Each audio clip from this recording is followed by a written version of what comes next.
A paz é um direito.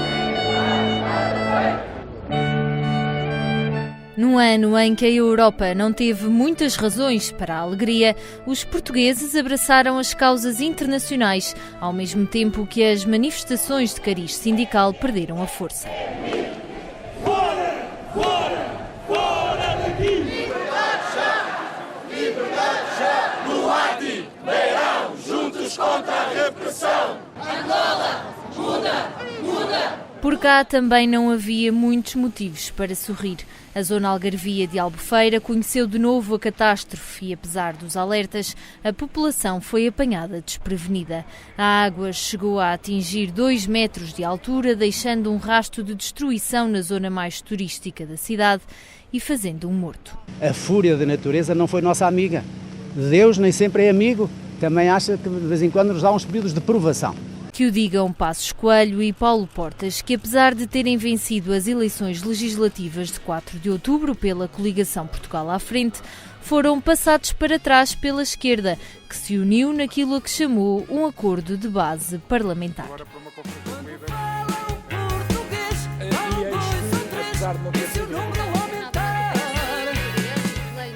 Esperamos, sinceramente, que o princípio de que quem ganhou as eleições possa constituir governo.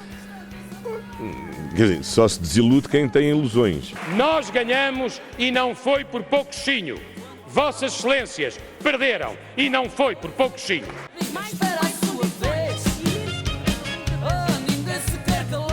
O PS só não é governo se não quiser. O governo de Passos Coelho e Paulo Portas acabou. Isso parecer-nos-ia ser uma perversão. Mantenham-se calma que vão dizer sim.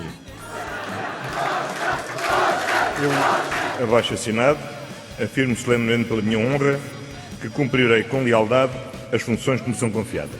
Trata-se de uma solução inédita na história da nossa democracia, suportada por uma maioria parlamentar que se comprometeu a não inviabilizar a entrada em funções de um novo executivo, o que confere às forças políticas envolvidas a responsabilidade pelo governo que hoje é empossado. Não é bem um governo, é uma geringonça. Este é um governo de garantia. O que a vossa geringonça nos oferece é uma espécie de bebedeira de medidas. Tudo a correr e de preferência ao mesmo tempo. Ora, como todos sabemos, as bebedeiras têm um só problema. Chama-se ressaca. A esquerda comprometeu-se a uma reversão dos cortes salariais na função pública e à extinção ou corte da sobretaxa em sede de IRS.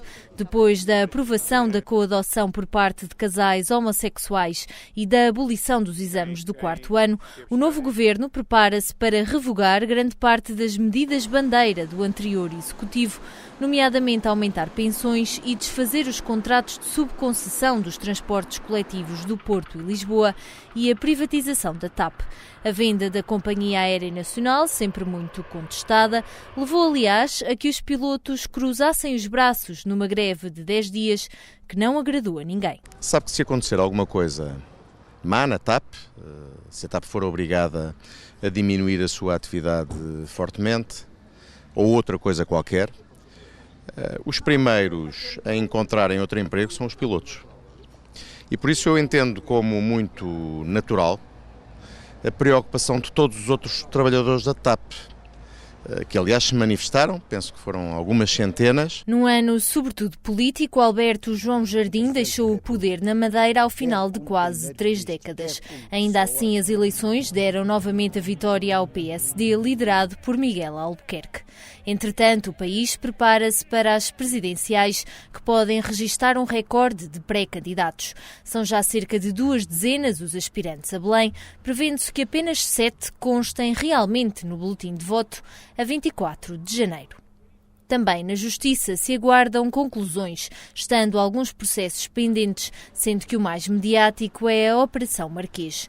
O principal arguido, José Sócrates, esteve 9 meses detido em Évora e pouco mais de 1 mês em prisão domiciliária, mas acabou por ser libertado a 16 de outubro. Há um tempo para tudo. Eu tenho tempo, porque há muito aprendi a ter confiança e a esperar. O que não se esperava era o colapso de mais uma instituição bancária. Numa corrida contra o tempo, o Santander Tota comprou o Banif por 150 milhões de euros, num processo que envolve um apoio público estimado de pouco mais de 2 mil milhões de euros e elevadas perdas para os contribuintes. A situação é semelhante ao processo BES, que, um ano envolvido, continua a deixar perguntas órfãs. Ninguém se apropriou de um tostão. Apesar da criação do novo banco, o desespero dos clientes levou a manifestações por todo o país, mas só Ricardo Salgado teve direito a respostas. O ex-presidente do BES, que esteve quase 5 meses em prisão domiciliária, está agora sujeito a apresentações periódicas às autoridades e viu a sua pensão triplicar para os 90 mil euros. Tem que nos voltar o nosso dinheiro, tem que nos dar, senão vou lá. Ponho uma garrafa de gás à cintura. Eu tenho 2 netinhos, precisam que eu os ajude e eu não posso. Então, que país é o nosso? Hoje querem nos roubar. É esse o agradecimento que eles nos fazem.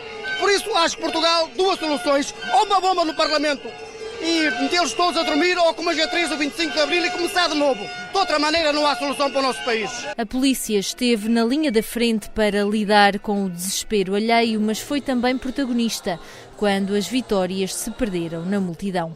O Benfica de Jorge Jesus tornou-se bicampeão nacional de futebol, mas o treinador acabou a mudar-se para Alvalade, que tinha ganho recentemente a Taça de Portugal. Temos que acordar o leão adormecido. A partir de hoje, não há 2 candidatos em Portugal, há 3 candidatos em Portugal! Os grandes eram os mesmos por cá e lá fora não desiludiram. A Seleção Nacional de Futebol apurou-se para o Euro 2016 com Cristiano Ronaldo a assinalar 5 golos no caminho das esquinas para a França. O capitão luso voltou a receber a bota de ouro, tornando-se no primeiro futebolista a ostentar 4 troféus de melhor marcador da época nos campeonatos europeus. A seleção de sub-21 tornou-se vice-campeã europeia, depois de uma campanha sem derrotas. Telma Monteiro conquistou as medalhas de ouro na competição de menos 57 quilos dos primeiros Jogos Europeus e do Grand Slam de Paris. Depois das graves lesões de 2012 e 2014, Nelson Évora foi campeão europeu do triplo salto em Praga e trouxe para casa a medalha de bronze dos Campeonatos do Mundo de Atletismo em Pequim. Já o piloto Miguel Oliveira surpreendeu ao sagrar-se vice-campeão mundial de Moto3, conquistando pela primeira vez o prémio de atleta masculino do ano na Gala do Desporto. Numa última homenagem a Eusébio, que marcou a história do desporto e de Portugal, os restos mortais do rei do futebol foram trasladados para o Panteão Nacional. Os portugueses voltaram a despedir-se do Pantera Negra, que morreu a 5 de janeiro do ano passado, mas 2015 obrigaria a outros adeus sentidos.